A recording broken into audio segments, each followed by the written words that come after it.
Hello అండి, ఈరోజు మనం టమాటా రైస్ పిల్లల లంచ్ బాక్స్కి సింపుల్గా ఈజీగా ఎలా చేసుకోవాలో చూద్దాం రండి.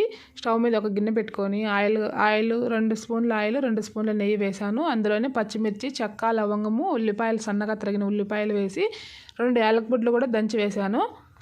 అందులోనే అల్లం వెల్లుల్లి పేస్ట్ 1 స్పూన్ వేసాను. 1 స్పూన్ వేసి కొద్దిసేపు ఇలా వేయించిన తర్వాత అందులోనే ఇప్పుడు 3-4 టమాటాలు ఇలా మిక్సీ పట్టుకున్న టమాటా పేస్ట్ను కూడా వేసి పచ్చివాసన పోయే వరకు ఇలా బాగా వేయించుకోవాలి. ఇలా కొద్దిసేపు అలా బాగా వేగిన తర్వాత అందులో పుదీనా ఆకులు కూడా వేసి ఇలా వేయించుకోవాలి. పుదీనా ఆకులు వేసి స్మెల్ అనేది బాగుంటుంది. ఇప్పుడు ఇందులో గరం మసాలా 1 స్పూను, బిర్యానీ మసాలా 1 స్పూను, కొద్దిగా పసుపు వేసి ధనియాల పౌడర్ కూడా 1 స్పూన్ వేసి ఇలా బాగా వేయించుకోవాలి.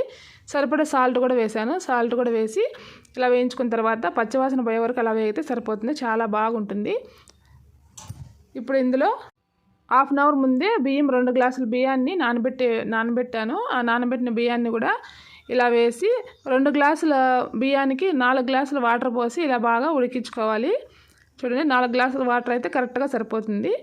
ఇలా కొద్దిసేపు ఇలా ఉడికేటప్పుడు సిమ్లో పెట్టుకోవాలి. మంట సిమ్లో పెట్టుకొని ఉడికించుకుంటే ఇమిరిపోతుంది. చూడండి, టమాటా రైస్ రెడీ అయిపోయింది. చాలా బాగుంటుంది. చాలా సింపుల్గా కూడా అయిపోతుంది. చాలా మంచి టేస్ట్గా ఉంటుంది రెసిపీ అనేది.